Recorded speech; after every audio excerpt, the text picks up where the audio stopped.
Muy buenas tardes. Bienvenidos a este primer encuentro de Asomega Mayores.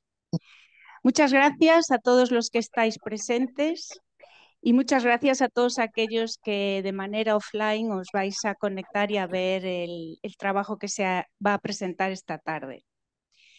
Quiero mandar desde aquí un saludo muy especial al doctor Ares, a Ramón Ares, nuestro gerente del área sanitaria de Lugo, A Mariña y Monforte de Lemos, que era el que tenía que estar moderando esta mesa, pero por motivos de salud no puede estar hoy con nosotros y le deseamos una prontísima recuperación.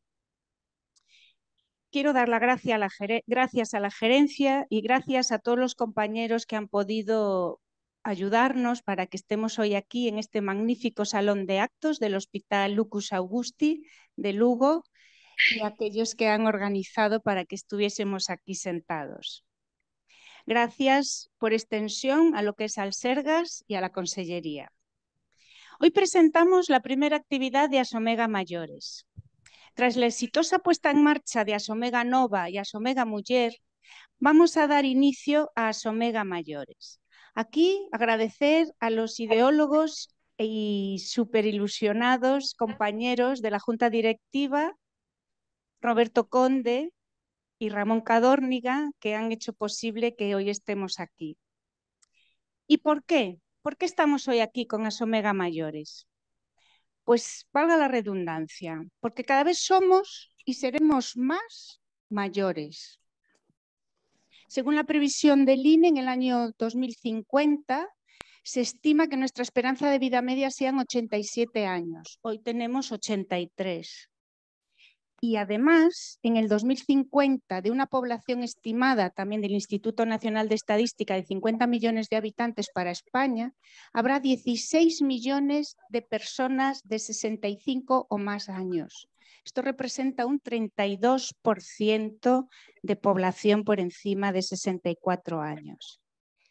Pero bien, no vamos a hablar aquí de todo lo que conlleva esta prolongación de la vida y de este envejecimiento.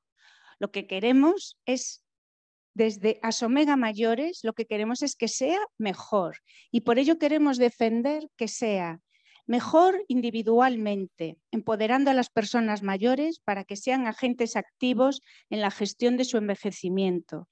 Y queremos defender que haya una adecuación de la atención, tanto sanitaria como social, tanto desde la prevención como de la asistencia, como de la rehabilitación, tanto de manera individual como colectiva, presencial o telemáticamente, en el momento apropiado y en el medio más idóneo, desde la comunidad, en el propio domicilio, centro de salud o centros de día comunitarios y hasta centros residenciales u hospitales. Esto es lo que queremos en Asomega Mayores. Para ello nosotros solo podemos desarrollar actividades en colaboración con sociedades científicas o con organismos competentes como este, el Sergas, en donde estamos albergados en la gerencia del área sanitaria de Lugo, para hacer actividades que permitan preservar y mejorar la salud de nuestros mayores. Desde Asomega Mayores queremos contribuir a mejorar la calidad de vida y la atención sociosanitaria prestada a las personas mayores a través de la mejora del conocimiento, con iniciativas de formación y divulgación, tanto para los propios profesionales que le prestan atención como para los propios mayores. Por ello estamos aquí hoy, para fomentar el análisis y la reflexión a partir del conocimiento aportado por expertos de primer nivel. Asomega Mayores, máis e mellor. Pues damos paso ya a la primera intervención, que va a ser muy sugerente el título, Telemedicina. Quiero ingresar en la cama de mi casa, impartida por el doctor Emilio Casariego. Buenas tardes. Don Emilio, nacido en Viveiro, norte de Lugo, yo soy del sur. Es desde el 2013 el jefe de servicio de medicina interna del Hospital Universitario Lucus Augusti de Lugo. Es licenciado y doctor en medicina por la Universidad de Santiago de Compostela y especialista en medicina interna. Máster en calidad asistencial por la Universidad de Santiago, máster en estadística en ciencias de la salud por la Universidad Autónoma de Barcelona y máster en metodología de investigación clínica por el Instituto de Salud Carlos III. Ha cursado el grado de Liderazgo y Estrategia de Sociedades Médicas por ESADE, muy interesante.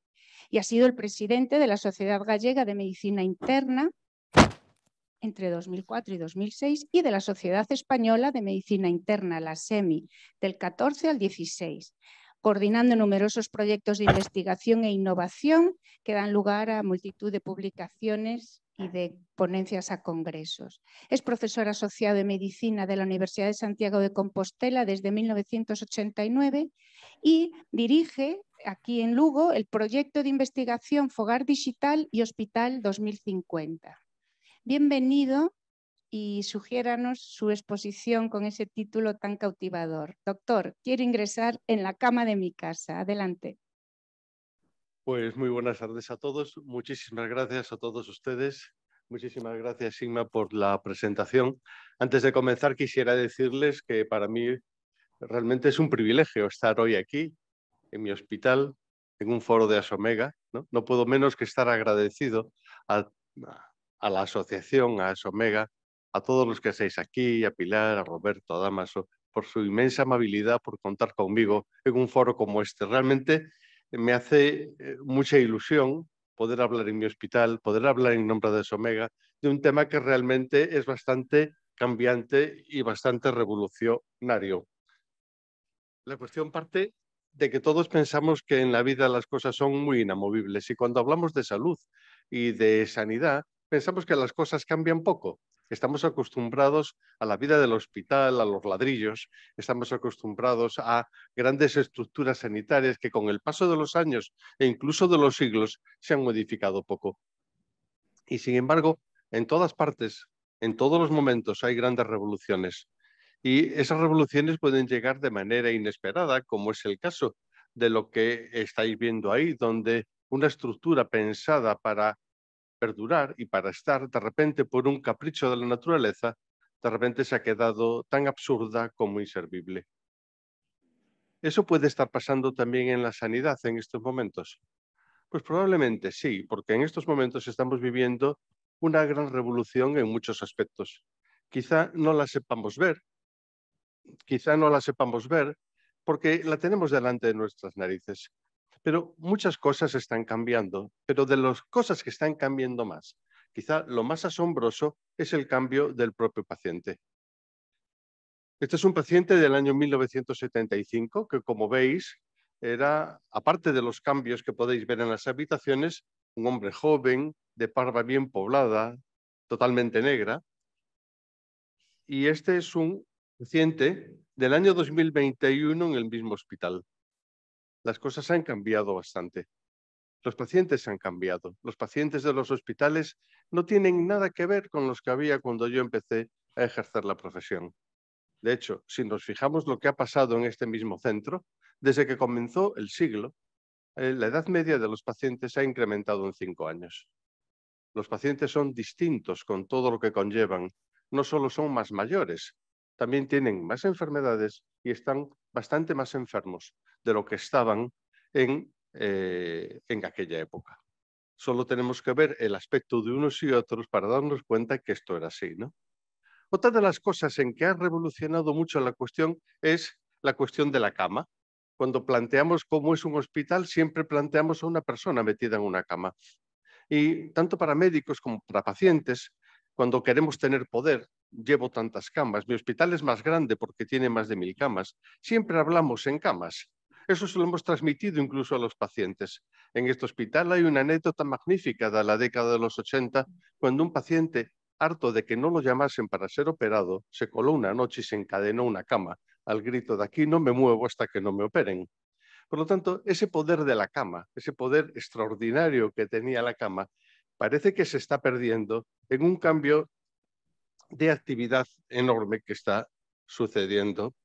Dentro de los cambios que han pasado en los últimos años, en los últimos 40 años, hay muchos que son notables, ¿no?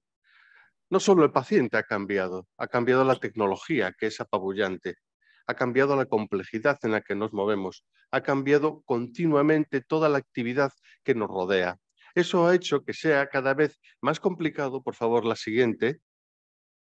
Por lo tanto, en muchas situaciones en las que estamos ante pacientes de edad que tienen que ingresar, el concepto de hace 30, 40 años se está modificando de una manera clara y la tendencia es a ambulatorizar situaciones que hace no pocos años se consideraban realmente necesidad de ingreso hospitalario. Este cambio, que aprecian tanto médicos como pacientes, por favor, la siguiente,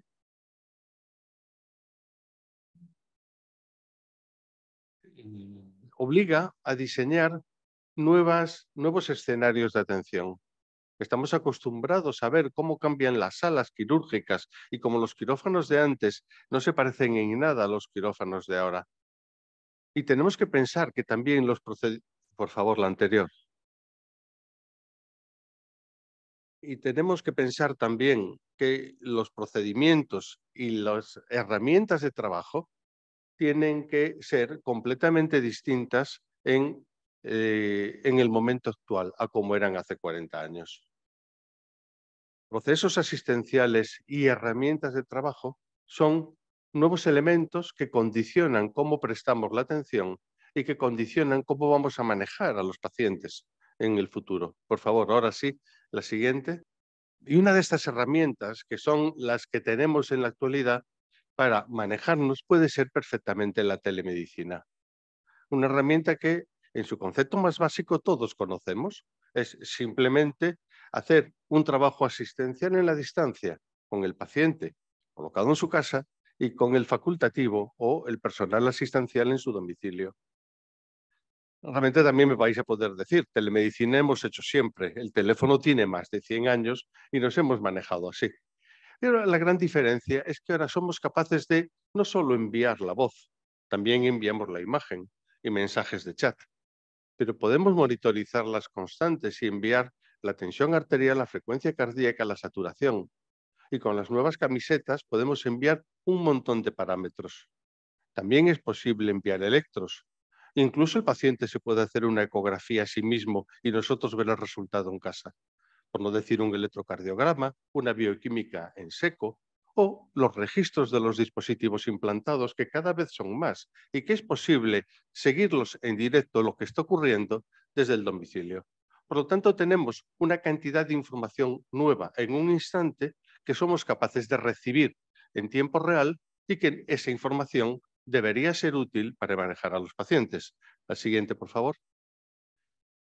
Y en ese caso, de lo que se trata es, en una medicina moderna, si somos capaces de enviar toda esa información debiera de pasar desde, desde la casa del paciente de una manera sencilla e integrarse de una manera directa y clara en las historias clínicas electrónicas que tenemos en los hospitales. La entrada directa de la información es el segundo paso clave para que este hecho funcione de manera clara. La siguiente, por favor. Pero claro, una de las cuestiones más evidentes es, bueno, enviar información está bien, pero alguien tiene que estar viendo esa información para dar la respuesta. La clave no es la técnica de lo que enviamos. La clave no es el que la información se integre de manera directa. La clave es que haya alguien que ante esa información tome decisiones, reaccione y sea capaz de adaptar las circunstancias. Por lo tanto, si se dan cuenta, de lo que estamos hablando es cómo una nueva herramienta que aparentemente no modifica nada y que es muy parecida a lo que tenemos hace muchos años, puede darnos mucha ventaja en el manejo de la gente, en el manejo de los pacientes, si somos capaces de dar una respuesta pronta. Esto que ven aquí es cómo se hace con la insuficiencia cardíaca en nuestro hospital. El paciente incluye desde su casa su frecuencia cardíaca, su peso, su temperatura. Y hay una enfermera que todos los días revisa y es capaz de encontrar un sistema con alarmas dentro de la historia clínica electrónica del Sergas y puede responder de manera inmediata a lo que está ocurriendo. La siguiente, por favor. Por lo tanto, tenemos la posibilidad técnica y lo que nos hace falta es organizarnos alrededor de esa posibilidad técnica que ya existe. Por lo tanto, lo que nos hace falta es que quien reciba esa información sea personal sanitario. Una sala virtual de enfermería es la clave de toda esta cuestión. Si tenemos plantas organizadas con personal para enfermos que están físicamente cerca, ¿por qué no podemos tener un control de enfermería para pacientes que no están físicamente cerca, pero que se les puede controlar desde ahí? Igual que en los hospitales, desde las salas de control de enfermería, se avisa a un médico cuando es necesario. ¿Por qué no podemos hacer lo mismo? ¿Por qué no le podemos prestar equipos a los pacientes cuando no los tienen? ¿Por qué no podemos hacer un seguimiento proactivo como podríamos hacer en una planta? Por lo tanto, tenemos las herramientas, tenemos la capacidad, tenemos muchos instrumentos y lo que necesitamos es organizar la mejor. En ese año decidimos que era realmente complejo el mantener, ingresar a tantos pacientes con insuficiencia cardíaca, que seguramente era posible manejar un porcentaje sustancial de pacientes con insuficiencia cardíaca que estaban ingresados en su domicilio. A finales del 16, principios del 17, nosotros lo que veíamos era que los pacientes ingresaban hasta 4, 5 y 6 veces por insuficiencia cardíaca. Y si en vez de ingresar los casos más leves, los tratamos en su domicilio y los controlamos desde el hospital, ¿qué ocurre? Eso se hizo en un programa piloto entre los años 2016 y 2017. Los manejados con telemedicina, Telea, pueden ustedes ver que pasaron de tener 4,5 ingresos de promedio a tener 1,6. El número de ingresos se redujo a la tercera parte, mientras que aquellos del grupo control, que se manejó como un ensayo clínico, realmente tuvieron el mismo tipo de ingresos. Por lo tanto, comparando los manejados con telemedicina contra los manejados sin telemedicina, lo que podíamos observar es que se reducían de manera clara los ingresos. Por favor, la siguiente. Cuando esto comparamos cómo lo hacíamos nosotros en el año 2018 durante todo el año con lo que ocurrió en el resto del Sergas, los pacientes manejados con telemedicina en este hospital logramos reducir los ingresos, como pueden ver, hasta un 76%, comparado con dos series de controles de pacientes del resto de los hospitales del Sergas. Y pueden decir, bueno, ¿esto supondría algo? Pues realmente no supuso nada. Tuvimos menos mortalidad, tuvimos menos morbilidad, por supuesto, tuvimos menos ingresos. La siguiente, por favor. O dicho de otra manera, es posible hacer lo mismo de una manera distinta. Podemos manejar pacientes muy crónicos en su domicilio siempre que nos demos cuenta que esta herramienta vale para pacientes muy conocidos, con una familia muy comprometida que está pendiente de su familiar. Cuando la descompensación no es grave, evidentemente, tiene que ser una descompensación relativamente leve para que nos atrevamos a manejarla en su casa.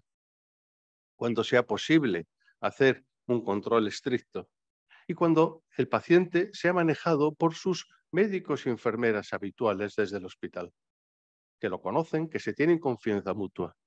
Cuando existe toda esa dinámica, es posible manejar este sistema y en pacientes muy crónicos y que han ingresado muchas veces, como esto que les cuento, es posible conseguir mejores resultados. La siguiente, por favor. Y de repente llegó el COVID y todo cambió. Cambió de una manera importante porque una de las cosas que pasaron fue que de repente tuvimos un aluvión de pacientes que no sabíamos qué hacer con ellos y que no teníamos dónde meter.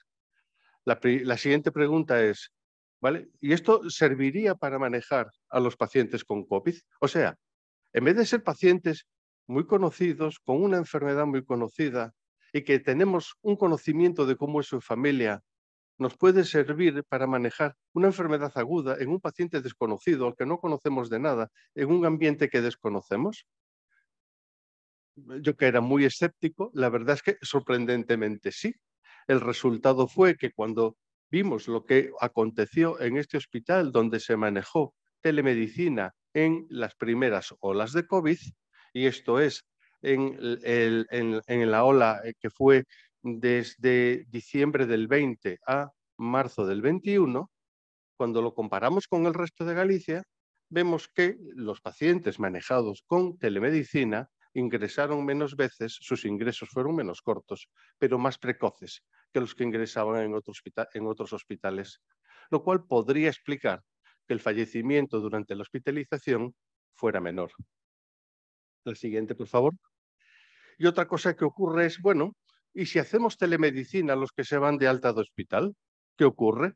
Pues ocurre que a los pacientes se les da alta antes porque su médico está confiado de que los van a seguir, que no los manda a un medio hostil, sino que van a ser controlados, con lo cual las tasas de ingreso se reducen, pero también las estancias medias se reducen y como consecuencia tienes el hospital más aliviado. Por lo tanto, sorprendentemente, la siguiente, por favor, la telemedicina ha sido una herramienta que ha permitido manejar tanto situaciones agudas como situaciones crónicas y que ha permitido mantener en el domicilio a pacientes con enfermedades tan distintas como enfermedades con COVID e insuficiencia cardíaca. Realmente, a nuestro entender, esto es una prueba de un éxito no esperado. Pero cuando estamos pensando en personas mayores y que tienen patologías crónicas, que es lo que solemos manejar, las claves del éxito para nosotros se reducen en esta cuestión. Y no son solo unas cuestiones técnicas.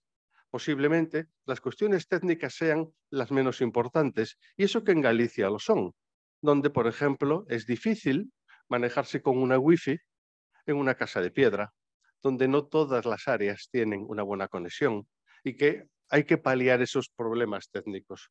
Sin embargo, cuando las familias están muy comprometidas, el paciente es una persona conocida, cuando lo que estamos buscando es tratamiento y cuidados y no nuevos diagnósticos, y hay una buena adherencia al tratamiento, el éxito es fácil que ocurra. Pero es fácil que ocurra siempre y cuando los profesionales sanitarios sepan manejar esa herramienta, se hayan acostumbrado a que no es lo mismo hablar en la distancia que hablar en directo. Hace falta un equipo médico entrenado, sobre todo personal de enfermería muy entrenada y muy capaz de manejar esto. Y en este hospital, el personal de enfermería ha demostrado que ha sido capaz de manejar a miles de pacientes en esta situación. La siguiente, por favor. Y no solo se ha manejado en eso, hoy en día se maneja en otras situaciones, en el control del dolor. Hay posibilidades técnicas de mejorar el control del dolor sin venir al hospital, sin acudir al médico, en pacientes en situación terminal, en multimorbilidad, en el inicio de tratamiento de fármacos nuevos que no sabíamos cómo manejar. En todas estas situaciones lo hemos manejado y en todas estas situaciones tienen en común que ha sido algo eficaz. La siguiente, por favor. ¿Y por qué no en otras cosas? Se puede dirigir fisioterapia, se puede dirigir ejercicios activos para la gente mayor, se pueden dar apoyos alimentarios o ver cómo come y cómo cocina la gente, simplemente con una cámara de vídeo. Podemos vigilar las heridas sin que vengan al centro de salud, podemos prevenir las caídas, podemos dar apoyo social. ¿Cuántas cosas podemos hacer en la distancia con la gente mayor siempre y cuando contemos esas mismas herramientas que si estuvieran enfermos? Por lo tanto, son herramientas útiles y que desde el hospital son útiles para manejar situaciones comunes de la gente común y que cada vez serán más frecuentes. Por favor, la siguiente. Por lo tanto, ¿cuáles son nuestras conclusiones? Cuando le preguntamos a un médico qué piensa usted de la telemedicina, lo que decimos es, los pacientes lo aceptan bien siempre que no sea mucho tiempo seguido porque se cansan. 15 días está bien, más se empiezan a quejar. Pero independientemente de que sea bien aceptado y que la gente se adhiera, hay dos cuestiones que son claves. Por un lado es útil y por otro lado es seguro. Desde aquí se han manejado miles de pacientes en situaciones muy diferentes y no hemos tenido problemas de seguridad, más allá de las esperadas.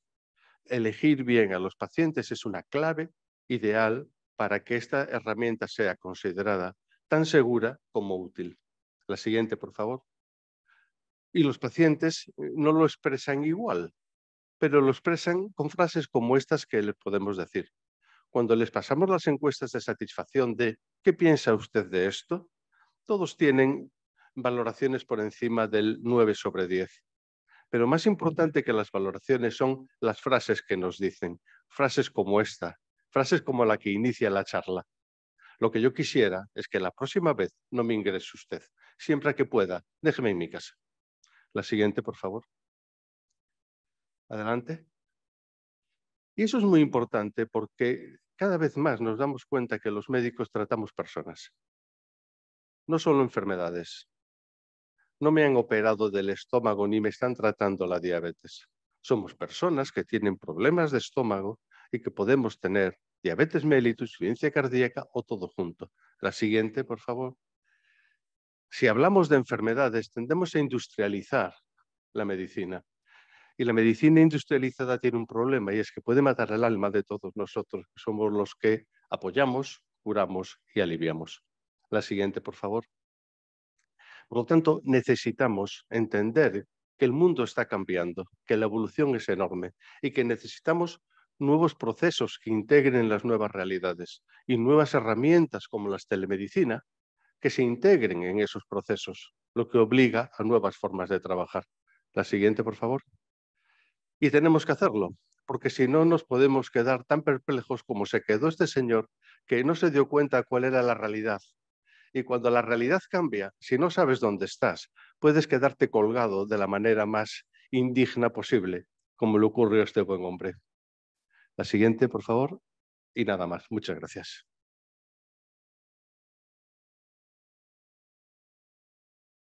Muchísimas gracias, doctor Casariego. Pues después haremos preguntas, tengo muchas, o sea que os vamos a pasar a la segunda charla de esta tarde, que nos la va a dar don Benigno Rosón Calvo. Buenas tardes y bienvenido. Don Benigno es lucense, también ya somos 3, de la provincia de Lugo, licenciado en Informática por la Universidad de La Coruña. Obtiene el diploma de directivo de la Xunta de Galicia en el programa de Dirección Innovadora y posteriormente el título de máster en Dirección de Sistemas y Comunicaciones por el Instituto Nacional de Administración Pública y la Universidad Politécnica de Madrid. Inició su carrera profesional trabajando en empresas del sector de las telecomunicaciones, realizando funciones de consultoría y desarrollo informático. En el año 1999 ingresa en el Cuerpo de Técnicos Superiores de Sistemas y Tecnologías de la Información del Servicio Gallego de Salud, donde ejerció distintos niveles de responsabilidad dentro de la Administración Sanitaria. Desde 2009 ocupa el cargo de Subdirector General de Sistemas y Tecnologías de la Información en la Consellería de Sanidade. Durante estos años fue también profesor en diversos cursos superiores y de dirección en la Escuela Gallega de Administración Sanitaria, ponente en congresos y autor de distintos artículos divulgativos en revistas especializadas. Pero desde su departamento, y lo digo como recién llegada al Servicio Regional de Salud, se han desarrollado en los últimos años proyectos de gran repercusión tecnológica y asistencial, como la informatización completa, integrada, atención especializada primaria de la historia clínica electrónica, la implantación de la receta electrónica o proyectos europeos como el Hospital 2050 e Innova Salud. Pues don Benigno nos va a hablar del programa de teleasistencia en Galicia. Gracias. Perfecto. Buenas tardes a todos. Creo que voy a tener más suerte que Emilio, que parece que esto ya funciona. Hoy es un privilegio estar aquí. Como decía Yuma, agradecer a Somega Mayores la invitación, porque es mi casa, es mi tierra, mi hospital, es donde mis mayores han sido cuidados, donde los he visto pues, ir para el otro lado de este mundo con mucho cariño desde aquí. Por lo tanto, es emocionante hacerlo. Y además emocionante hacerlo porque tengo el privilegio, bueno, tengo la mala suerte de no tener aquí a Moncho, que efectivamente no es porque la moderadora sea fantástica, que lo es, sino porque me hubiese gustado que por motivos de salud hubiese estado aquí y no ha podido estar, con lo cual le mando un abrazo. Pero tanto él como Emilio yo creo que han sido los grandes impulsores en la parte organizativa y en la parte de definición del modelo de teleasistencia en Galicia. Ellos empezaron los proyectos con nosotros en la parte tecnológica y ellos en la parte, insisto, más organizativa y de diseño funcional y la parte clínica. Y muy probablemente si Galicia tiene el grado de despliegue que tiene ahora mismo en todo lo que es teleasistencia, ha sido gracias a ellos. Por lo tanto, estar aquí con Emilio y no estar con Moncho, pero seguro que nos está viendo desde casa, también es muy agradable para mí.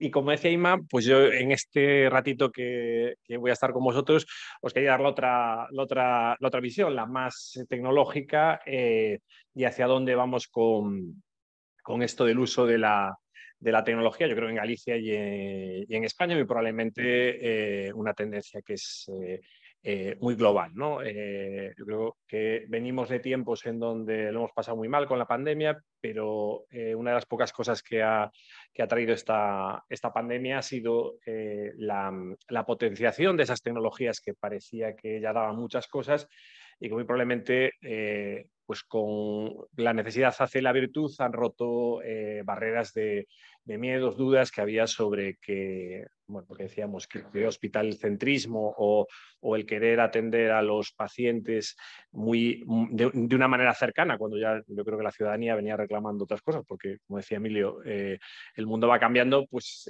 durante este tiempo se ha demostrado que si tienes plataformas tecnológicas bien pensadas, y para eso tienen que estar los clínicos definiéndolas, y bien desplegadas, pues se pueden hacer cosas importantes, que es un poco lo que yo en este ratito quería trasladaros. Y el primer mensaje es eso, que las tecnologías nos están permitiendo cambiar ese modelo de atención, ¿no? Yo creo que lo comentó muy bien Emilio. Yo traía aquí ejemplos con cifras que son impactantes de muchas maneras distintas en las que ya estamos atendiendo a los pacientes que hace 5 o 10 años sería imposible. Si decimos que hace 5 años el 50% hoy, no en pandemia, de los pacientes en primaria están siendo atendidos telefónicamente porque ellos deciden ser atendidos telefónicamente, porque han dicho que la primera entrada en el sistema que la quieren hacer de esa manera, pues nos sorprendería, ¿no? Que hemos llegado hasta niveles de 70-80%, pero ahora mismo están en el 40, 45, 50% eligiéndolo ellos. Si hubiésemos pensado que el 20% de las primeras consultas hacia especializada, el médico de primaria no tiene que mandar al paciente con la información y simplemente le dice, espera en casa que ya te la he cursado y después volvemos a tener una cita tú y yo y te digo que lo que me ha dicho el especialista, pues no nos creeríamos. Y la realidad en Galicia, el 20% de las primeras consultas de especializada no se mueve el paciente al hospital, ¿no? Si estuviésemos pensando hace tiempo que las renovaciones de las recetas o los partes de IT o la atención en el COVID cuando el paciente está en un estado estable, lo podíamos hacer centralizadamente para descargar a los centros de salud o no llevar a los pacientes a los hospitales o a las urgencias de los hospitales, teniendo un conjunto de profesionales que son capaces de atender de manera globalizada, nos costaría verlo. Y la realidad es que hoy semanalmente se están renovando más de 10.000 tratamientos bajo este modelo, ¿no? Si pensásemos que un profesional de Lugo está diagnosticando una prueba de imagen hecha en Coruña, también nos sorprendería y ahora se está haciendo, ¿no? Incluso si pensásemos que en una farmacia, ya ha pasado en época del COVID, nos diagnosticase a través de una prueba a un paciente que inicia su proceso de COVID y nos registrase en el sistema ese positivo y ya empezase a gestionar o lo alertase de todo lo que tiene que hacer, de aislarse, de tomar precauciones, etcétera, pues también nos costaría. Y esto también se está produciendo. O incluso, si pensásemos que podíamos estar o estar vosotros los profesionales médicos haciendo teleconsultas desde casa, pues también os costaría un poco. Y esa es la realidad de ahora.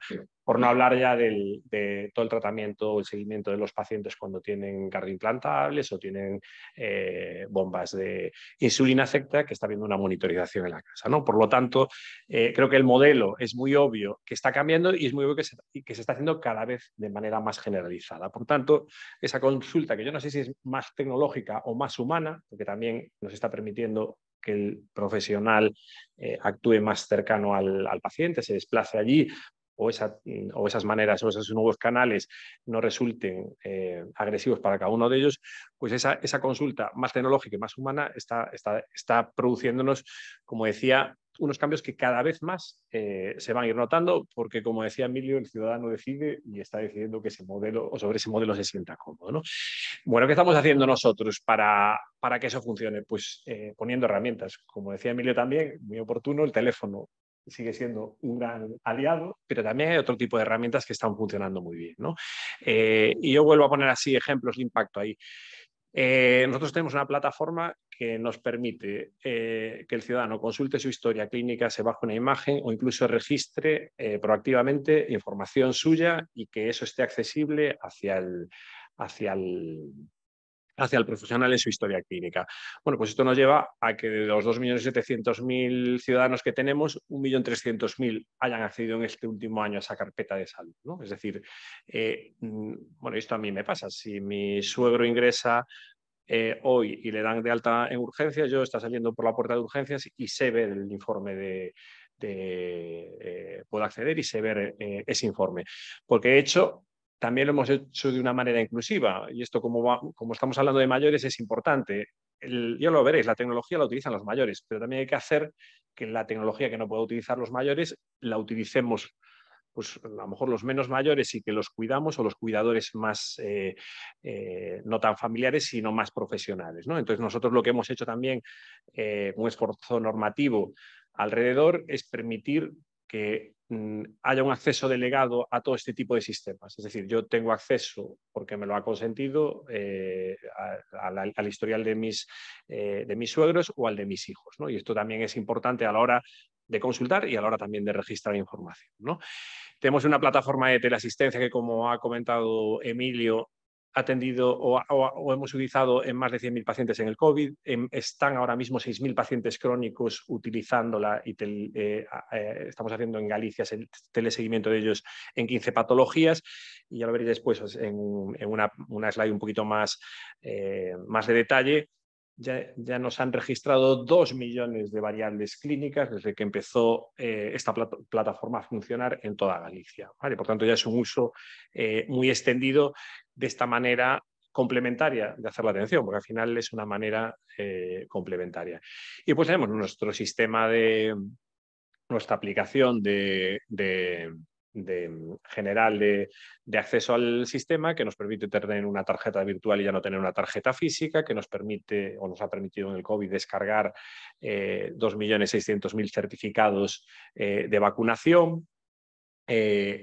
O pedir la cita de una manera muy habitual, ¿no? E incluso en sistemas ya no tan cara al ciudadano como plataformas tecnológicas, sino de apoyo al teléfono, estamos con sistemas en donde el ciudadano llama a un centro de salud y si no le podemos atender, le decimos, no se preocupe, dígame usted quién es, que yo en menos de 2 horas le devolvemos la llamada, ¿no? Y estamos consiguiendo en muchos centros, en el 90% de los casos, devolver esa llamada al ciudadano en menos de esas 2 horas, ¿no? Sabéis que es una de las grandes dificultades que tiene el sistema sanitario el que los ciudadanos contacten con nosotros, ¿no? Y os decía, como era un tema de edad y estábamos hablando de mayores, yo hoy me he sacado rápidamente el uso de estas tecnologías. Claro, también se habla mucho de la brecha digital y si la dificultad de los mayores, que evidentemente si todos pensamos en dónde se va a concentrar los accesos a la tecnología, pues vamos a acertar, está entre los 30 y 50 años. Pero también es cierto, si lo veis ahí, la primera gráfica es de las citas que se piden por Internet, que son sobre un a ver si lo digo bien, sobre un 40%, no, sobre un 20% de las citas, un 20% de las citas se dan por Internet, que es un 40% de los ciudadanos, ¿vale? Si os dais cuenta, en la franja esto es una cifra de 10 días. En 10 días se dan 5.000 citas a los entre 48 y 49 años, pero fijaros que en la franja de mayores, en los de 69, 65, 69, 70, están entre 2.000 y 3.000, ¿vale? Baja evidentemente a partir de los 91, porque, bueno, por desgracia también tenemos menos gente de 91 años, ¿no? La segunda es La segunda es los accesos a la carpeta personal de salud. Cuando yo entro a acceder a mi historia clínica. Esto es de un día. Fijaos que tenemos casi 9.000 accesos a nuestros datos de salud por parte de los ciudadanos, que por cierto están entre hombres y mujeres. Y está claro que las mujeres se preocupan más de la salud que los hombres, por lo menos según esto, ¿no? Fijaros que también el número de accesos que se producen en la franja de 55 a 64 son de 1.600, mientras que la de 45 a 55 son de 1.900, en la franja de 65 a 74, 1.100 y pico, que esos pueden ser accesos directos de esa persona o de un acompañante que accede a esa persona. Pero fijaros que ahí también se están moviendo unas cifras muy interesantes de uso. Y si nos vamos al uso de la telemedicina, de esos 6.000 pacientes que están telemonitorizados, ahí sí que, y ya por una manera clara, los de más de 40 son menos que los de más de 50 y de los más de 50 son menos que los de más de 60. Es decir, de 60 a 69 es donde más la telemedicina se está utilizando. E incluso se utiliza más de 70 a 79 que de 40 a 49. Es decir, que esa brecha digital, que es evidente que la gente joven utiliza mejor la tecnología que la gente mayor, no es tanta, ¿vale?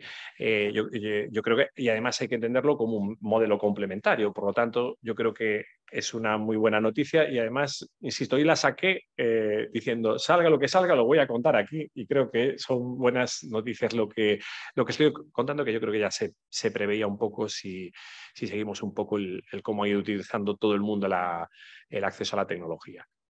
También lo comentaba Emilio, nosotros hicimos encuestas generales en toda Galicia sobre el proceso de atención a la COVID en telemedicina. Las dos preguntas, una, si ante un problema de salud similar recomendaría la herramienta a otra persona, la respuesta promedio es lo que decía Emilio, él decía 9 sobre 10, yo digo 4 sobre 5, que más o menos significa lo mismo. Y si la herramienta le permitió estar mejor controlado por los profesionales sanitarios o que controlase, si les pareció que controlaban adecuadamente a través de ese modelo, que lo decía muy bien Emilio, no es la plataforma, lo que tiene que haber son las personas detrás que están atendiendo a esa plataforma. Yo tuve la experiencia de tener a un familiar con COVID seguido en teleasistencia, cuando su mujer ponía 92 grados de saturación, a los 5 minutos estaba llamando una enfermera a ver qué pasaba y viendo si tenía que actuar llevándolo a urgencias o haciendo algún seguimiento especial. La respuesta de todos los, de media de todas esas personas fue que recomendarían la herramienta y que se sintieron seguros con esa telemonitorización, ¿no? Yo creo que es importante. Y decía que esto, por hacer una referencia a las plataformas que estamos desplegando y la confianza que yo creo que están generando a la hora de ser utilizadas por parte de los pacientes. Y ya habéis visto el perfil de los pacientes que efectivamente es de todas las edades, ¿no? De donde menos hay es precisamente de las personas con menor edad. Lo que estamos haciendo también es un esfuerzo de dotar a los profesionales de herramientas también, y lo decía Emilio, que estén integradas. Es decir, no, al igual que un ciudadano tiene que tener una herramienta sencilla de uso para interactuar con él, el profesional no puede tener 5 herramientas distintas para cada cosa, ¿no? Entonces, desde Galicia llevamos tiempo haciendo una apuesta muy clara por tener un único sistema de historia clínica en donde además todas estas herramientas de videoconferencia, teleasistencia, la información que el ciudadano a través de su carpeta de salud le da, incluso sistemas de analítica de datos o su Big Data, estén en la propia herramienta, ¿no? O sea, muy accesibles a través de ella. Ahí yo mandaría, bueno, o trasladaría 2 cuestiones importantes. Estamos en una reorganización de todo el sistema de historia clínica, un modelo mucho más orientado a procesos, que es una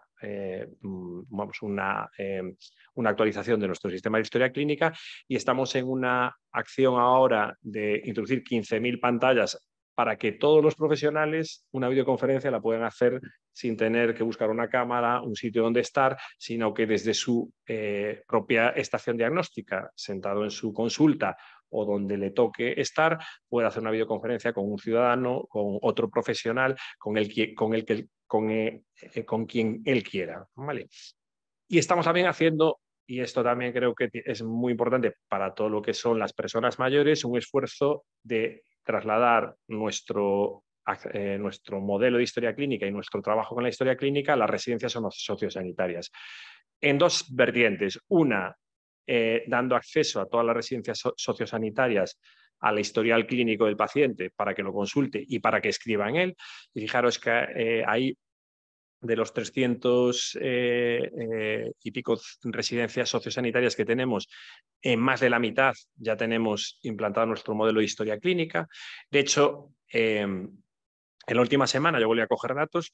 Hubo 180 profesionales sanitarios de 96 residencias. Fijaos que el acceso no es una cosa es poner la herramienta y otra cosa es que te lo utilicen.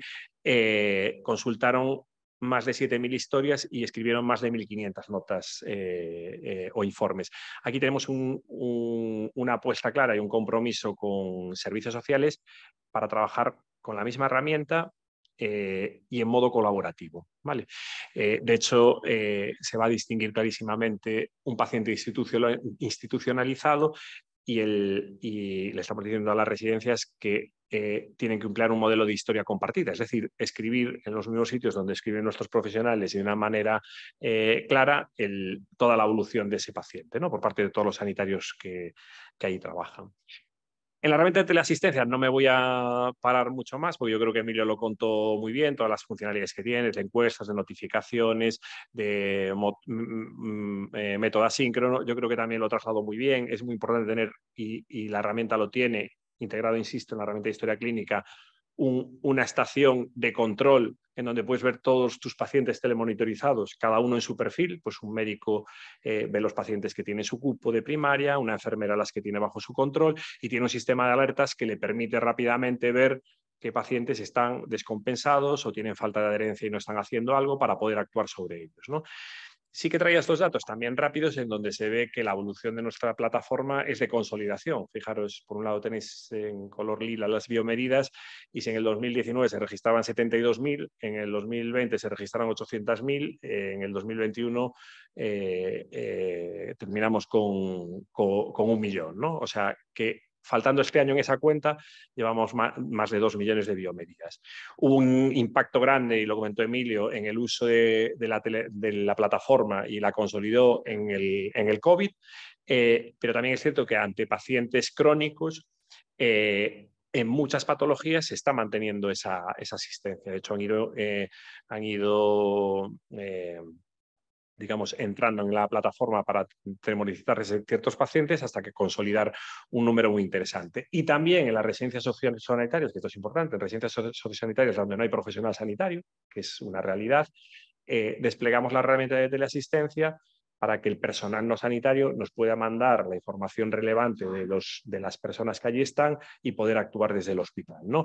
Y ahí fijaros que tenemos 3.200 pacientes con perfiles habilitados para que estas personas desde las residencias actúen y nos manden información sobre ellos. Lo comentaba también Emilio, estamos en un proceso de cada vez más los aparatos generan información crítica con alertas, con seguimiento continuo, etcétera. Los estamos integrando. El modelo que estamos diciendo a las empresas es todo lo que un cardioimplantable, toda la información que da un cardioimplantable, toda la información que da una bomba de infusión, todo lo que da un parche de monitorización continua, lo queremos en la historia clínica y en el modelo de la asistencia. Y si no, no vamos a comprar el dispositivo. Y fijaros que estamos en proceso ya tenemos una cantidad importante de empresas que han finalizado esa integración y que directamente y de manera automática mandan información a la historia clínica y al sistema de teleasistencia, y una cantidad importante que cada vez va a más. O sea, probablemente hoy tenga 3 o 4 empresas más que están en proceso, que se están queriendo certificar sobre esa implantación. Si os das cuenta, si no, el modelo es inasumible, porque un profesional tenía que estar entrando a 5 o 6 plataformas distintas para ver la telemonitorización en cada uno de estos años, ¿no? Os contaba también lo del PHR, la posibilidad que tiene el ciudadano de también subir proactivamente sus informes o sus fotos de sus lesiones o sus variables clínicas, y el médico puede verlas, decidir si actúa sobre ellas e incluirlas en la historia clínica. Estamos también en un proceso importante de consolidación de las apps específicas que tiene su sentido tenerlas, como pueden ser las apps de diabetes. Ahí homologamos las apps o las desarrollamos nosotros.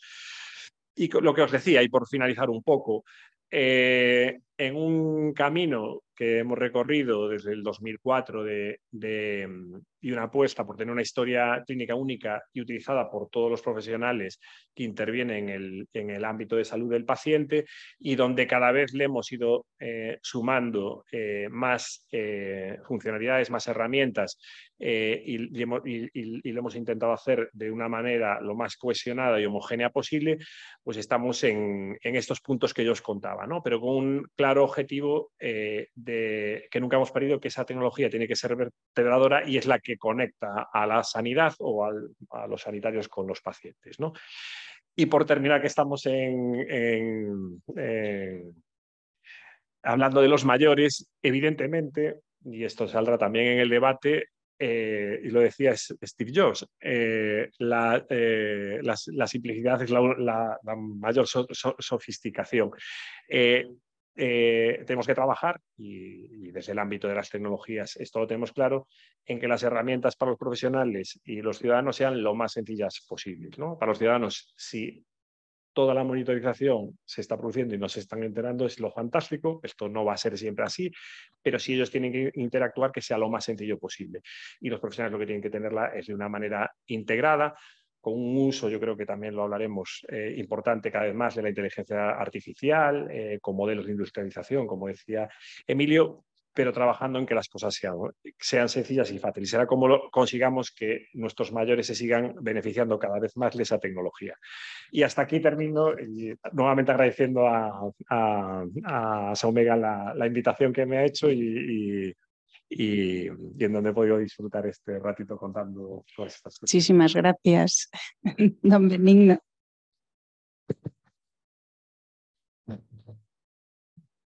Muchísimas gracias, muy interesante también, muchas preguntas previas, pero muchas contestadas ya, pero eso no quita que después las reflexionemos, ¿eh? Pues muchas las habéis contestado. Bueno, pues ya pasamos a un aspecto diferente también, que viene de la mano del doctor Luis Margusino, con la tercera intervención, que nos va a hablar de telefarmacia. Luis Margusino es licenciado en farmacia, farmacéutica con doctor, es doctor, y además es máster internacional de seguimiento farmacoterapéutico al paciente VIH-Sida y doctor cum laude por la Universidad de La Coruña. Hay que decir que él nos rompe la estadística porque viene de Pontevedra, de Villagarcía, un villagarciano aquí. Es especialista en farmacia hospitalaria, también por el Complejo Hospitalario Universitario de La Coruña, y es miembro del Grupo de Investigación de Virología Clínica del Instituto de Investigación Biomédica de A Coruña. Tiene más de medio centenar de artículos publicados y más de 200 comunicaciones a congresos nacionales e internacionales.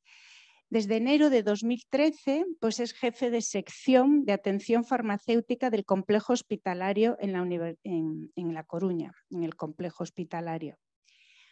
Pero una cosa que no sale publicada, pero que nos hemos enterado hoy, es que es el hermano mayor de la doctora Margusino, que fue este año la ganadora de la beca rural de Asomega. Y entonces, no, ha sido pura casualidad. Así que enhorabuena a este hermano mayor de la ilustre becada, la doctora Margusino, y adelante. Bueno, muchas gracias por la presentación, Inma, muy amable, y muchas gracias a Asomega y a Roberto especialmente por haber contactado y contado conmigo. Y estoy especialmente satisfecho por estar compartiendo la mesa con dos referentes, desde luego, en la telemedicina en Galicia, que es como decir de la telemedicina en España. O sea que muchas gracias. Yo voy a hablar un poco de la telefarmacia, de lo que es telefarmacia, de lo que no es telefarmacia, qué barreras o qué agentes facilitadores en la población mayor, que es de lo que nos tratamos hoy, tiene la utilización de la telefarmacia para el cuidado de los pacientes, y cómo podemos ir avanzando poco a poco en la integración tanto en los equipos multidisciplinares, que yo creo que es muy importante, como en la integración en los sistemas de información que deben ser nuestra referencia, los de la Comunidad Autónoma Gallega, del Sergas, de la Consellería. Bueno, por centrar un poco el tema, el concepto de atención farmacéutica, que se ha ido modificando a lo largo de los años, se entiende actualmente como el proceso mediante el cual el farmacéutico, en su relación con los pacientes y con los profesionales sanitarios, ayuda a alcanzar los objetivos farmacoterapéuticos a corto y medio plazo, y como veis ahí también incorporando las nuevas tecnologías con el fin de mejorar los resultados en salud. El objetivo del trabajo de un farmacéutico no es dispensar medicamentos, que también, sino, y especialmente en los hospitales, alcanzar estos objetivos farmacoterapéuticos dentro de un equipo multidisciplinar. Y para ello, justamente en el año 2020, en la mitad de la pandemia, dentro del proyecto MAPES, que es el proyecto de atención farmacéutica al paciente externo de la Sociedad de Farmacia, se definió la telefarmacia como la práctica farmacéutica a distancia a través del uso de las tecnologías de la información o la comunicación, es decir, más o menos lo que es la medicina aplicada al campo de la atención farmacéutica. Normalmente se reduce también dentro del ámbito de los farmacéuticos, la telefarmacia, a lo que es la dispensación y entrega informada de medicamentos, pero esta no es más que una de las aplicaciones que la telefarmacia tiene en la atención a los pacientes. Telefarmacia también es la realización del seguimiento mediante teleconsulta o telemonitorización, como hemos visto ahora también en las presentaciones previas. La formación y la información a los pacientes, este es un punto muy importante porque redunda en una mayor seguridad en el uso del medicamento y menos iatrogenia. Esto es un aspecto muy importante. Y también la coordinación con el equipo asistencial, no solo dentro del ámbito hospitalario en el que trabajo yo, sino sobre todo en el ámbito de la atención primaria, que además en Galicia a nivel de atención farmacéutica está muy desarrollada, ya que tenemos un grupo no pequeño de farmacéuticos de atención primaria trabajando en centros de salud. Bueno, ya se ha comentado aquí lo que es la descripción de la telefarmacia a través del seguimiento terapéutico, bien por teleconsulta o telemetrización, que ya lo estamos haciendo en toda España, aquí también en Galicia. Por ejemplo, nosotros dentro de nuestro hospital hemos desarrollado un sistema que permite al paciente la incorporación de los Patient Reported Outcomes, o sea, los resultados aportados por los pacientes en historia clínica. Esto lo estamos realizando a través de un programa de desarrollo intermedio que se llama el Sistema Inteligente de Monitorización. O, por ejemplo, el que se está desarrollando y va a tener una aplicación y un estudio a nivel nacional desde el Sistema Balear de Salud, el proyecto Naveta, a través del cual el paciente en todas estas patologías va a poder incorporar su propia experiencia con el tratamiento y a partir de ahí, lo que es más importante, tomar unas decisiones terapéuticas en cuanto a seguimiento, interrupción, modificación del tratamiento. Es muy importante también estas dos cosas que os comentaba, la formación e información a pacientes y la coordinación con el equipo asistencial. A nivel de formación e información a pacientes hay muy pocos proyectos a nivel nacional.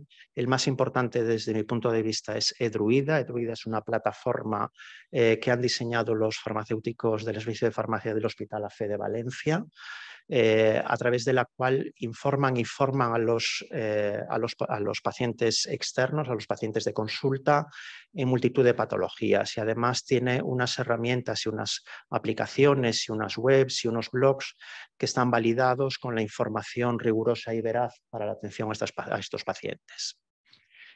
Y luego el tema de la interconsulta, que también es importante, sobre todo en atención primaria, que es un sistema que, por ejemplo, hemos desarrollado desde el Servicio de Farmacia de nuestro hospital para poder comunicarnos con los farmacéuticos de atención primaria en una doble dirección. Nosotros derivamos pacientes con unas necesidades especiales a través de este sistema de interconsulta, o desde atención primaria los farmacéuticos consultan dudas a los farmacéuticos especialistas en una determinada patología, ¿no? Y luego lo que más tradicionalmente se conoce como telefarmacia o a veces desde una visión un poco reduccionista, que es seguimiento terapéutico asociado a la dispensación de medicamentos a distancia, que también no deja de ser importante porque permite o facilita la accesibilidad de los tratamientos a muchos pacientes con dificultades de acceso al hospital, ¿no? Aquí veis el esquema propuesto para hacer un adecuado seguimiento terapéutico y dispensación de medicamentos a distancia. Pero claro, como ya se ha comentado aquí, el COVID lo modificó todo. Tuvimos un cierre muy importante en España durante esos meses del estado de alarma y a diferencia de los fármacos que los pacientes podían recoger en oficinas de farmacia, para lo cual estaba permitido que los pacientes, sus familiares accediesen a las oficinas de farmacia, no era así en los hospitales. Además, con el incremento del riesgo tanto para pacientes y profesionales. Y yo creo que aquí tuvimos una respuesta muy importante en todos los servicios de farmacia de España a través de la disposición de los medicamentos en los domicilios básicamente, pero también derivando a las oficinas de farmacia o centros de salud mediante telefarmacia. Y todo esto se hizo además en la gran mayoría de los casos con una teleconsulta previa, en este caso telefónica, ¿no? Veis aquí el porcentaje de servicios de farmacia que atendieron a pacientes y es en la mayoría de los casos entre el 80 y 100% de los pacientes se atendieron mediante sistema. Tanto dispensación a domicilio, como os comentaba, al centro de atención primaria, farmacia, incluso asociaciones de pacientes, ¿no? Y esto además tuvo un alto grado de satisfacción. Algunos de vosotros ya lo conocéis, el proyecto ENOPEX, que fue una encuesta nacional con una muestra de más de 8.000 pacientes en los que se valoraban distintos aspectos de la telefarmacia en la atención farmacéutica a pacientes externos. Y como veis, y comentaba también el doctor Emilio Casariego en relación a la satisfacción, pues el 96,7% estaban satisfechos o muy satisfechos. O sea que, aparte de otras conclusiones que nos van a servir para el futuro desarrollo de este tipo de procedimiento de telefarmacia, pues este es un resultado muy importante. Y lo que es muy importante también es ver cómo esta satisfacción en un análisis multivariante, la edad no tenía una repercusión importante, quiero decir, tenía repercusión los años de seguimiento terapéutico o a lo mejor el lugar donde se realizaba la recogida del medicamento, pero la edad no repercutía en los resultados de la percepción de los pacientes de la telefarmacia durante la pandemia. Lo tendremos que seguir evaluando fuera de ese estado de alarma, que también es importante. Sin embargo, en personas de edad avanzada conocemos que hay una serie de barreras que nos pueden hacer limitar la utilización de la telefarmacia o la telemedicina y son de sobras conocidas, ¿no? Y aquí es un análisis en una revista muy prestigiosa que se publicó sobre problemas de atención, cognitivos, la dificultad para escuchar, que muchos pacientes desconfían a veces de este sistema de telemedicina o telefarmacia y son barreras que tenemos que ir superando, ¿no? ¿Qué población estamos atendiendo en Galicia? Como veis, en el año 2021, hasta un 26% de los pacientes tenían más de 65 años, con lo cual es un porcentaje muy importante de pacientes sobre los que vamos a tener que actuar. Son pacientes, además, en una edad donde ya se están manifestando un número importante de patologías, de comorbilidades, y tendremos que manejarlos en aquellos que sea posible mediante telefarmacia. Y además es un problema que va increciendo en nuestra comunidad autónoma. Por desgracia, el índice de envejecimiento se va incrementando, ¿no? Ya lo veis aquí en esta gráfica, tanto a nivel hombres o mujeres o de ambos sexos.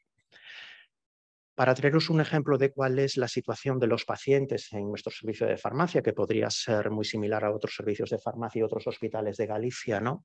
Nosotros, de enero a octubre del año 22, hemos atendido ya a más de 14.000 pacientes en las consultas. Esto genera normalmente unas 65.000, 70.000 consultas al año. De estos, 13.000, casi 14.000 son pacientes adultos, con una edad media de los pacientes adultos de 60 años, es decir, una edad media muy elevada. Fijaros, más de 64 años son casi 6.000 pacientes. El 40% de los pacientes tienen una edad muy avanzada. E incluso dentro de este subgrupo de mayor de 64 años, fijaros que más de 84 años tenemos 1.500 pacientes. Con lo cual vamos a tener que adaptar la atención farmacéutica y, por supuesto, en general la atención sanitaria a este subgrupo de población, ¿no? ¿A esto qué se añade? que favorece que tengamos que establecer estrategias para incrementar el porcentaje de pacientes que se atienden por telefarmacia, pues la enorme dispersión geográfica que tenemos en Galicia. A nivel de atención primaria, a nivel de oficinas de farmacia, la situación está muy distribuida a nivel de los incluso núcleos muy reducidos, donde hay farmacia donde los pacientes pueden ser atendidos, pero sin embargo, en el caso de los hospitales y medicamentos que únicamente se dispensan en hospitales, pues tenemos que tener en cuenta que esta enorme dispersión puede ser una limitación a la accesibilidad del medicamento y tenemos que favorecer el uso de medidas como la telefarmacia que permitan la atención a estos pacientes. Fijaros, con los datos de nuestro hospital, de los 14.000 pacientes, o más de 14.000 pacientes, 38 vivían fuera de Galicia. Estos pacientes no pueden acudir regularmente al servicio de farmacia del hospital de forma presencial, tenemos que darles una alternativa.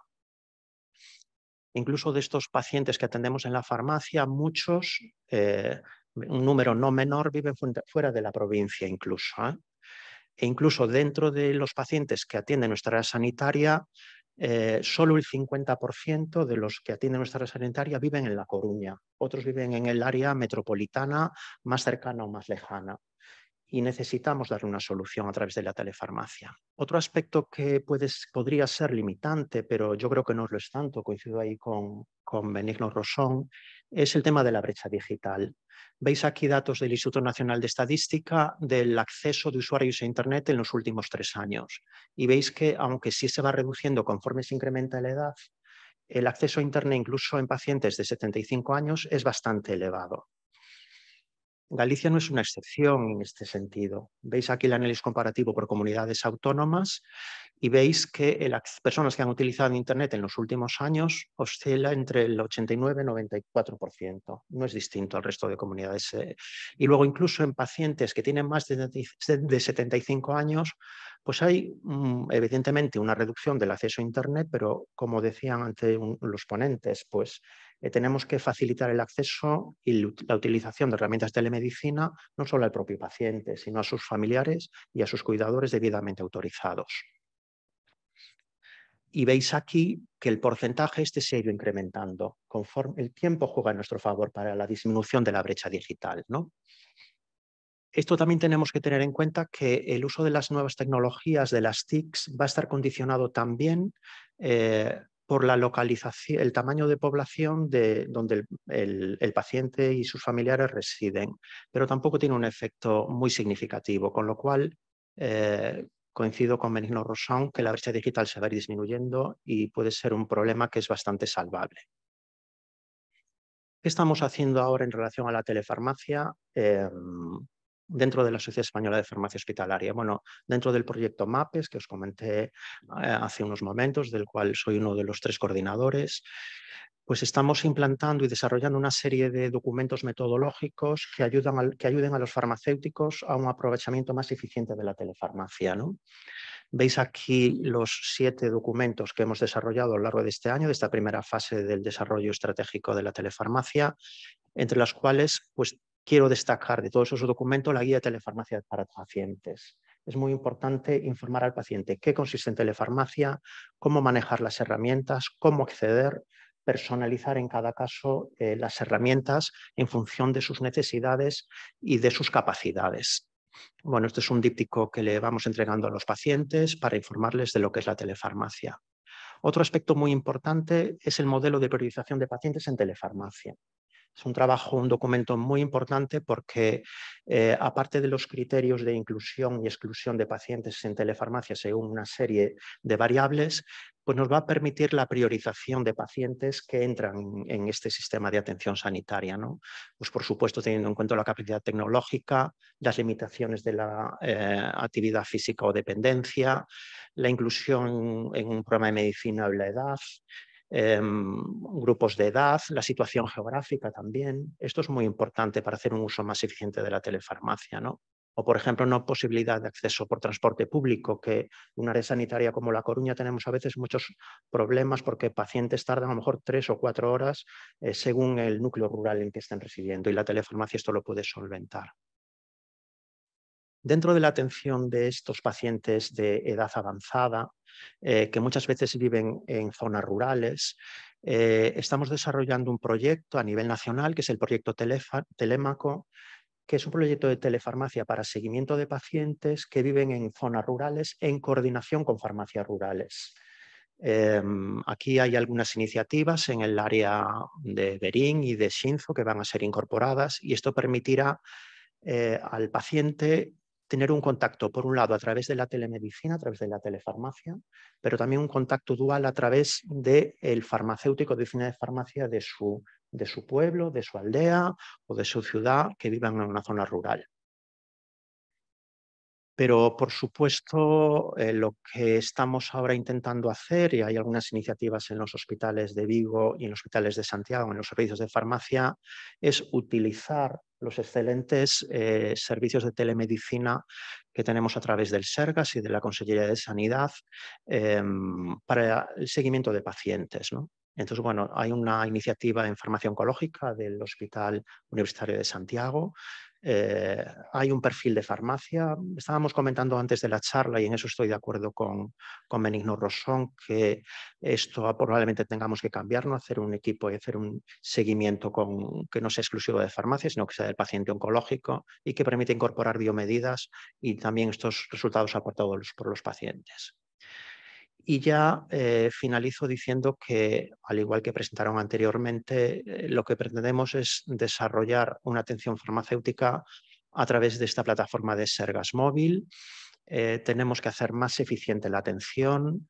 Estamos desarrollando ya algunos protocolos que estamos presentando a través de la Dirección de Calidad del Hospital y de Atención al Usuario para permitir un seguimiento dual, que es lo que se pretende, dual en el sentido de que sea el propio paciente responsable de los propios registros que vaya haciendo y que luego en un futuro se incorporen a la historia clínica, y dual en el sentido de que la telefarmacia o la telemedicina tiene que ser una herramienta complementaria, no puede ser una herramienta exclusiva, ¿no?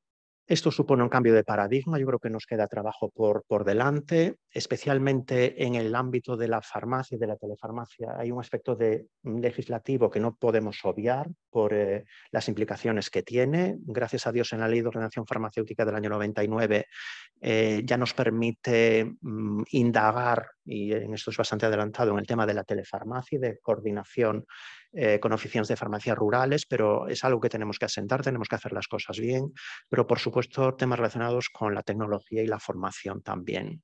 Dentro de este cambio de paradigma, yo creo que va a ser muy importante la digitalización. La digitalización está presente en muchos de estos datos de biomedidas que hemos visto a lo largo de las presentaciones, pero a lo mejor también es importante avanzar, y seguro que ya se está haciendo, en el campo de las ontologías, en la digitalización del texto que muchas veces se escribe en los cursos clínicos de Janus y que es información muy relevante para la toma de decisiones.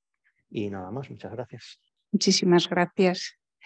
Bueno, gracias a los tres por mantener los tiempos dentro de lo estipulado, y hemos empezado con un poquito de retraso, pero tenemos oportunidad para hacer ahora pues un pequeño debate, ¿no? Tenemos dos preguntas en la sala. Pues vamos a empezar por la sala. Sí, tenemos el otro micrófono. Bueno, yo quería felicitaros a los tres de verdad por el esfuerzo que habéis tenido en presentar esta comunicación para Somega. Os lo agradezco mucho, ya lo sabéis, de corazón, y siento mucho los problemas técnicos. Quizá es una oportunidad para que alguien tranquilamente en casa repase esto cuando lo pongamos en nuestra página web, ¿no?, de Somega. Yo tenía una pregunta para cada uno. Inma, ¿quieres que las hago las tres o hago a cada uno? Bueno, doctor Casariego, yo tenía una pregunta, y es si usted ve alguna brecha entre los médicos de su servicio para implementar este tipo de actuaciones. También me interesa saber la parte de los médicos y la parte de las edades. Entonces, no sé si ve usted alguna brecha entre todas las personas que trabajan con usted mano a mano todos los días. Realmente es de interés, ¿no? Porque no todo el mundo acoge la innovación y los cambios con la misma energía y con las mismas ganas. Pero también hay que tener en cuenta que el proyecto se puso en marcha muy despacio y al principio intervinieron pocos médicos y con el paso del tiempo intervinieron cada vez más médicos y también más personal de enfermería. En el caso del personal de enfermería, he de decir que la participación ha sido entusiasta. Enfermeras de todas las edades, de todas las condiciones, que trabajaban en sitios tan diferentes como quirófano, hemodinámica, farmacia, empezaron a formar parte de ser personal de telemedicina y a medida que se apreciaba que realmente era eficaz, la gente le apetecía cada vez más. El personal que está más cerca del paciente se anima con más frecuencia y la brecha es menor. Entre los médicos la brecha sí que era mayor, ¿no? Porque no había ese contacto directo. Sin embargo, puedo decir que de los médicos del servicio, 3 de cada 4 participaron activamente en el programa sin mayor dificultad. No sería capaz de decir cuáles son las características que diferencian a unos y a otros, pero sí, probablemente la edad, ¿no? Es uno de los factores que diferencia a los que tienen más probabilidad de adherirse que a los que no. Vamos a empezar por el final. Desde luego la tecnología permite hacer eso. Y de hecho, la teleasistencia en la que tenemos permite la mensajería síncrona. Esto de yo envío algo porque estoy preocupado y alguien me contesta cuando entiende que debe hacerlo, pero de una manera entablando un lenguaje o un diálogo fluido. Nosotros animamos a hacerlo. La tecnología lo permite. Lo que hay es que, yo creo que salió aquí, también cambiar las maneras de hacer. Y yo sí que creo que a todos nos cuesta salir de nuestra zona de confort.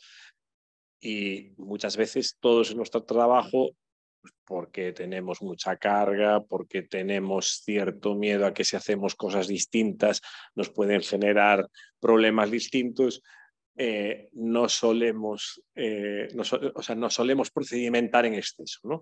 Y lo digo yo, que vengo también de un departamento muy procedimentado. Nosotros tenemos procedimientos para todo, porque si no la tecnología, que parece que en un momento está y que es instantánea, tiene mucho de trabajo procedimentado por detrás, ¿no? Eso al final acaba haciendo que estos como es que la comunicación médico-paciente o empresa-administración no sea fluida, está claro. La tecnología es una facilitadora. Quienes tenemos que cambiar somos las organizaciones. Nosotros invitamos a cambiar siempre, siempre, sin ninguna duda. Y hay muchos profesionales que lo hacen. Hay muchos, también es cierto que la organización de manera general tiene un camino en ese aspecto por recorrer. También es cierto que estamos en lo contrario, ¿no? De que en la discusión contraria de que el ciudadano pide de más, ¿no? Esto de que la demanda es infinita, ¿no? Fijaros que estamos ahí en una zona de equilibrios. Yo creo que la tecnología nos puede ayudar mucho a eso, sin ninguna duda, y que nosotros siempre somos impulsores de la utilización de estas cuestiones también.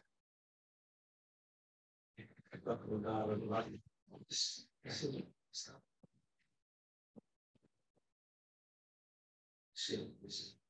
¿Es la legislación amable con este tipo de iniciativas? Estáis desarrollando. Es amable, os ayuda, habría que modificarla. En la última parte de tu respecto a la de la legislación, que tuviera cosas. Sí. A ver, yo creo que hay un tema muy importante que es el tema de la seguridad, que eso sí que está garantizado si lo haces a través de los sistemas autorizados en cada servicio autonómico de salud. Y luego está el tema de la legislación. A nosotros se nos plantearon muchas dudas, y no a nosotros solos, sino a nivel nacional. Aquí no tuvimos mucho problema, pero en otros sitios sí. En el tema de la telefarmacia y el envío de dispensación domiciliaria, porque no había una ley de ordenación farmacéutica que respaldase el envío domiciliario, por ejemplo, de medicamentos. En aquel momento estábamos en un estado de alarma, salió una norma específica de la Agencia Española del Medicamento y el Ministerio de Sanidad que cuando se empezaron a presentar los primeros problemas, pues lo solventó, pero aquella era una norma para el estado de alarma. Yo creo que tenemos que movernos en unos entornos seguros también a nivel legislativo y normativo y que respalden al profesional en las actuaciones que está desarrollando. Y una de ellas es en el uso de la telefarmacia, en el aspecto de la dispensación de medicamentos. Es un aspecto muy importante y que siempre se discute, pero no solo en España. Si veis las publicaciones en Estados Unidos, que está más liberalizado, pero el tema de la telefarmacia, las regulaciones son muy estrictas y todas las farmacias que quieran hacer telefarmacia allí tienen que acreditarse de acuerdo a la legislación de cada uno de los estados de ese país, ¿no? O sea que la legislación sí que es un aspecto clave, igual que lo es la seguridad, igual que es los aspectos éticos, es muy importante en el tema del desarrollo de procedimientos de telefarmacia. Gracias. Pues jocosamente voy a hablar y retomar la primera pregunta de la brecha, pero ahora de los pacientes ha quedado claro que no hay tal brecha mayoritariamente y solamente quería si como anécdota en algún momento pues se pudo reconvertir a una persona que no fue capaz de entender lo que estábamos haciendo, estoy hablando de la telemedicina o de la telefarmacia, y que con un pequeño, digamos, pastilla informativa, pues se pudo convertir. Lo digo al hilo de que nuestro ponente que hizo las preguntas, pues tenía el micrófono cerrado y es como decirle, es que hay que encenderlo para que se oiga. Vale, doctor Casariego. Sí, anécdotas en todos los sentidos hemos tenido. Ha habido pacientes que nos han enseñado a manejar mejor los equipos y ha habido también pacientes que se han ido adhiriendo mejor y había gente que a medida que iba pasando el tiempo, iba adquiriendo más habilidades. Tenemos el caso de pacientes que empezaron sin saber manejar los aparatos y lo hacían sus nietos y luego aprendieron a través del nieto. Y también tuvimos el caso de pacientes que nos enseñaron a nosotros cómo manejarlos. Por ejemplo, la anécdota clásica que tenemos es la de la báscula. Nosotros teníamos una báscula que se manejaba con Bluetooth, de tal manera que se conectaba directamente con el teléfono. Sin embargo, para que marcase el peso, había que darle a un botoncito que estaba en la propia báscula, con lo cual el paciente se tenía que agachar y era incapaz, y nosotros no teníamos una solución más eficaz que nos enseñó un señor de 86 años que se besaba con un paraguas, de lo cual nos llegó a enseñar cómo se manejaba eso, ¿no? Se ponía de pie y cuando estaba le daba al botoncito con el paraguas. O sea que anécdotas en los dos sentidos, las que quieras, Sigma. Ya iniciada una telemonitorización, una telemedicina, por una cuestión de edad, se os ha llegado a dar. O sea, después de haber hecho un cribado inicial de indicación, ¿habéis tenido así algún caso solo por la edad que se haya pasado? Por la edad.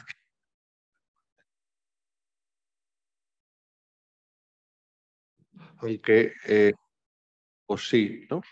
Lo más clásico, las dificultades de conectar casas de piedra o estar fuera de... El día lo tenemos. Vale. ¿Alguien quiere comentar algo más de la brecha? Bueno, yo creo que no se oye, sí, se oye. Bueno, a mí cuando estuve preparando la charla, yo sí que pensaba que había una brecha digital, que conforme avanzaba en la edad, pues el uso de las tecnologías iba a ser más complicado. Yo creo que lo que hay que hacer, en muchos casos de telemonitorización, por ejemplo, es explicar bien al paciente cómo funciona la herramienta. Y si se lo explicas bien, en general, la edad no influye en el adecuado manejo de la misma. Y luego también hay que tener mucho cuidado. Nosotros tuvimos muchos problemas, no es específicamente de telefarmacia, pero a raíz de lo que decía Roberto, en los SMS que mandábamos a los pacientes, por ejemplo, en relación a las citas en el servicio de farmacia. Algunas citas son presenciales, otras citas son telefónicas, pero incluso en un paciente que está en un programa de telefarmacia, cuando tiene una cita médica presencial en el hospital, tanto el paciente como el farmacéutico prefiero verle en consulta. Manejar ese mensaje con el reducido número de letras que podíamos introducir en el mensaje no fue sencillo. Y no fue hasta hace 3 o 4 meses que dimos con la clave para que el paciente entendiese perfectamente cuándo tenía que venir y cuándo no tenía que venir presencialmente al hospital. Es decir, la experiencia nos enseñó que es muy importante adaptar el lenguaje y los mensajes para que el paciente los entiendan y en una cosa tan sencilla como acudir a una cita, pues se haga correctamente. Sí, yo dos cuestiones. Por la del final, creo que es importante y no estamos acostumbrados a la hora de comunicar como organización la sencillez. Y pues con los SMS esto ha pasado. SMS ambiguos, mal redactados. La práctica es la que te enseña a cómo lo tienes que hacer y muy probablemente veníamos de tener poca práctica en las organizaciones. Por lo tanto, esto es algo que efectivamente el rodaje de cualquier organización va a dar que la comunicación sea mucho más fluida. Lo segundo, yo creo que las brechas ocurren cuando cuando se habla de una brecha de algo es por no estar aquí soy menos competitivo o me pierdo algo que tiene el otro. Yo creo que en estos temas, de momento estamos en el punto donde como organización tenemos que ser capaz de esto, porque funcionamos con equipos que dan valor, porque ya hemos incluido a todos los profesionales, porque a estar diciendo, es cierto que tenemos pacientes que por culpa de que no pueden tener acceso a la tecnología, los estamos atendiendo peor. Yo creo que ahora estamos en un tema aditivo de mejora continua. Es decir, yo lo digo porque ahora parece que estamos como y yo lo he escuchado en algún discurso que me preocupa, ojo con la brecha digital. Pues al revés, o sea, ojalá que tengamos que combatir esa brecha digital, que yo estoy convencido de que, como decían los anteriores ponentes, esto va deprisa y la gente cada vez se sube más al carro. Ojalá seamos nosotros tan rápidos como que estemos utilizando tan intensamente la tecnología y esté tan en el ADN de nuestra organización que de repente nos demos cuenta estamos dejando a algún paciente atrás por culpa de que no tiene acceso a esa tecnología. Yo creo que ese no es el problema. Yo creo que a lo mejor estamos dejando a bastantes pacientes peor atendidos porque no utilizamos toda la tecnología que podemos utilizar. O sea, a lo mejor la brecha, para mí, desde mi punto de vista, que es clarísimo, la brecha es al revés y se ha visto con el tema del COVID. Después de visto lo que pasó con el tema de COVID, hombre, a lo mejor así con cariño nos teníamos que poner un poco rojos de todo lo que podíamos haber hecho años anteriores con la tecnología y dejamos de hacerlo, que somos una organización grande y como todas las organizaciones grandes nos cuesta mucho salir de nuestras zonas de confort y utilizar herramientas que cualquier herramienta que utilices cuando es nueva, novedosa y además implica la coordinación entre muchos, es costosa. Y ese primer coste de efectividad es el que nos cuesta, valga la redundancia, estarse mucho coste dar. Pero ojalá lleguemos a ese tema. Que en cualquier caso, para mí la tecnología, en el caso de la sanidad, es aditiva. Es decir, el que se quede atrás por culpa de la tecnología, lo que habrá es atenderlo mejor, o atenderlo igual sin la tecnología. Si al final no podemos llegar con redes de comunicaciones al último lugar de Galicia, pues habrá que mandar a lo mejor a un profesional, alguno me reñirá por decir esto, pero habrá que mandar a un profesional allí, pero ojalá en el 99% de los casos no tenga que estar desplazándose el paciente a donde se tiene que desplazar y tengamos nosotros en el 1% de los casos hacer el revés. Vale. Totalmente de acuerdo y la COVID nos lo enseñó. Lo que hemos dejado de hacer pensando que no había capacidad por un problema de edad o de falta de cultura digital, y no ha sido así. O sea que ese checklist aprobado, ¿no? No hay ese problema. Voy ahora solo para el doctor Margusino y el doctor Casariego, un poquito en la organización. Vamos a saber pinceladas, porque si profundizamos mucho. Las de enfermería. Estamos viendo procesos que salen de la atención hospitalaria, pero los equipos deben ser equipos sanitarios cercanos. ¿Cómo integramos la asistencia especializada de atención primaria o de la farmacia comunitaria en estos procedimientos y procesos que ya en Galicia por lo menos podemos decir que ya han saltado la fase de piloto, ¿vale? Que es algo que podemos estar orgullosos, pero a mí me falta la cercanía, esa integración interdisciplinar y de equipo con lo que es más cerca del paciente. A ver, en el caso de atención médica, pues ya tradicionalmente, ya desde el siglo XX, hay aunque no sea por medio de la telemedicina, sino hay una relación entre los médicos de hospital y los médicos de atención primaria. En farmacia esto no es así, pero esto tiene que cambiar. Y el uso de la tecnología, como yo comentaba, nos tiene que ayudar. En Galicia tenemos la suerte, que es casi excepción con respecto al resto de comunidades autónomas, sistemas autonómicos de salud, de contar con equipos muy grandes de farmacéuticos de atención primaria. Y yo creo que cada vez más se van a ir disminuyendo sus funciones más administrativas o de gestión y aumentando sus funciones clínicas.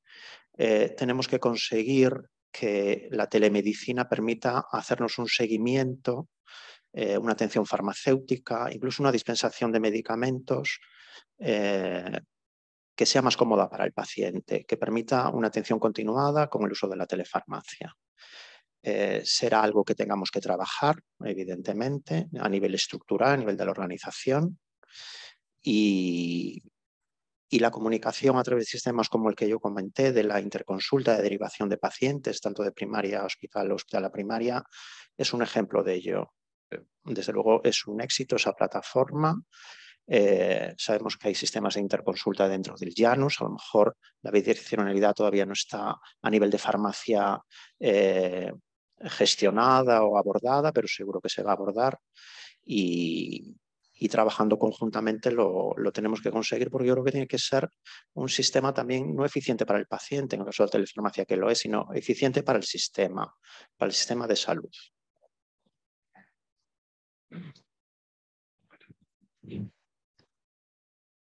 En el caso nuestro desde el hospital, pues no nos quedó más remedio que empezar pues poquito a poco y después un poco a lo bestia, porque el problema estaba ahí y había que darle alguna solución.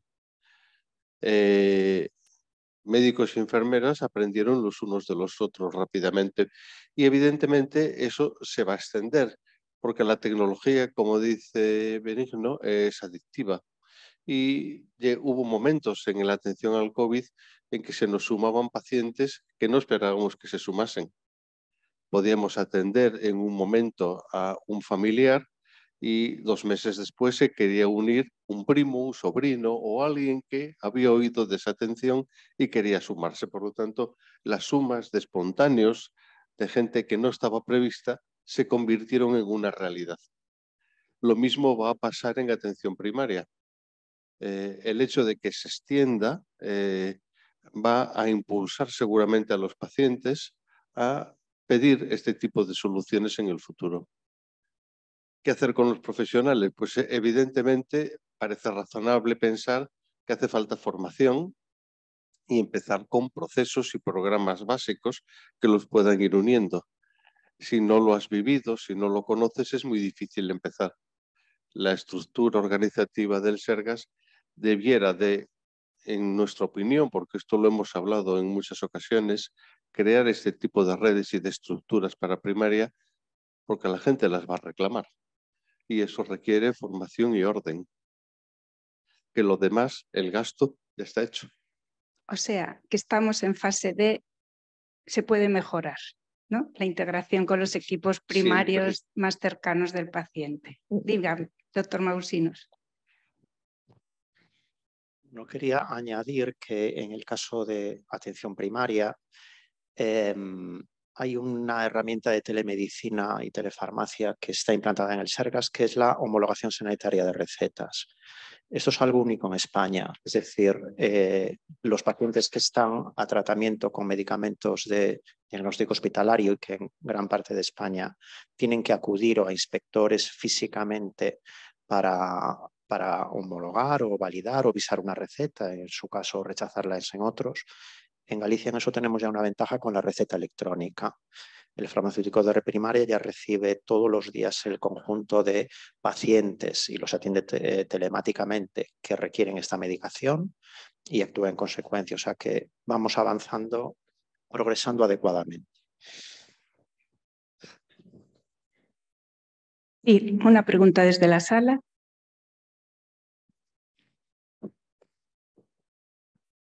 Hola, buenas tardes. Bueno, soy Ramón Cadórniga. La pregunta es, porque yo vivo en el ámbito rural en Galicia, bueno, lo frecuento a menudo y todo esto creo que queda un poco lejos para llegar allí. O sea, lo estoy viendo lejos en el sentido de que no hay cobertura, no hay medios y no se están implementando tampoco. Y sin embargo, hay una gran parte de la población gallega de edad que vive en esos centros rurales. ¿Cómo se podría de alguna forma solucionar eso? Y además creo que sería persona muy adecuada para este tipo de iniciativas. Yo no sé exactamente en dónde vives tú y no voy a discutir que no tengas cobertura porque seguro que la sufres. Pero sí que es cierto que en Galicia hubo un esfuerzo tremendo y un plan de banda ancha que hizo que se hiciese una gran inversión en toda la geografía gallega. Y es difícil encontrar un punto en Galicia donde no haya una buena cobertura 4G o no llegue la red. Claro, no, yo no voy a discutir, ya empecé diciendo, no voy a discutir de tu caso concreto, que ese seguro que tiene un problema, pero yo puedo hablar, yo por ejemplo puedo hablar del mío.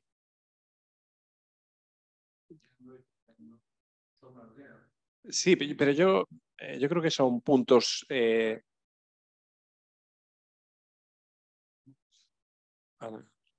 Claro, pero esos puntos ciegos que los hay, tiene que ser un porcentaje muy pequeño en Galicia. Bueno, de hecho hay este tipo de medidas.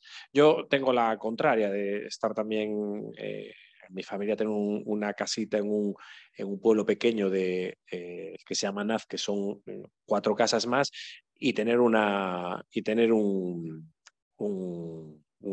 con un ancho de banda fantástico ahora. Vamos, yo creo que todas las regiones impulsaron mucho esto y Galicia, hay que verlo en ratios, pero está en una cobertura muy, muy amplia. O sea, yo vuelvo a decir, no creo, primero, es evidente que es donde más esfuerzo hay que hacer. Segundo, yo creo que se está haciendo y ojo, que estoy hablando de competencias que no le corresponden a sanidad, que es un tema general de la Xunta. Hay que hacerlo, eso seguro. Pero yo creo que quedan pocos puntos y hay una estrategia clara, porque además sigue habiendo dotación de Europa para esas zonas rurales. De hecho, ha habido inversión en el ámbito público y en el privado. Pero bueno, hay que terminar ese despliegue de banda ancha. Esto sí que hay que mirarlo por estadística. Hay que coger y ver en dónde estamos. Pero vamos, yo creo que no estamos mal, o dicho de otra manera, estábamos mucho peor hace tiempo.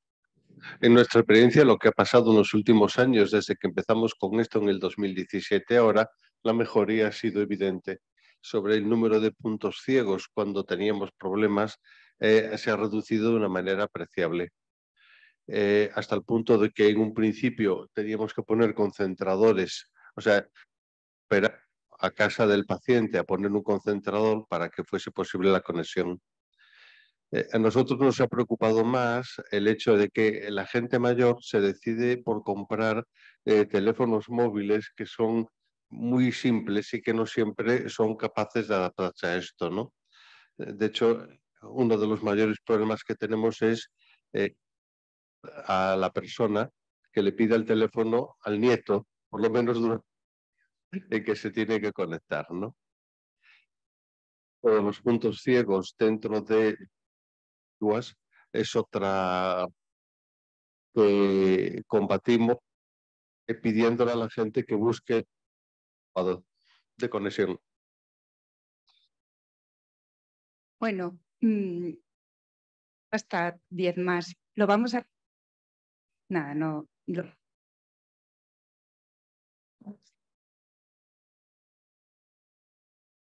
Hoy los fados y las hadas no estaban a nuestro favor.